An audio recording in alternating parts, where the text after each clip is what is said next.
स्वामी, स्वामी, आता माझी आठवण येते तुम्हाला.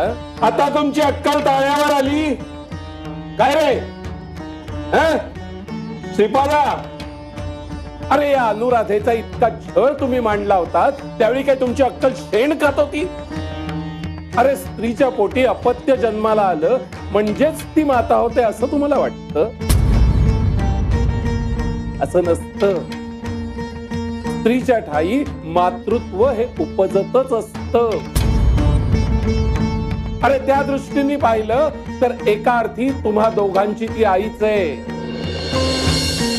हो, अगं तुझ्यासारख्या खाष्ट सासूला सांभाळणं आणि श्रीपाद तुझ्यासारख्या तापट भडकू नवऱ्याला सांभाळणं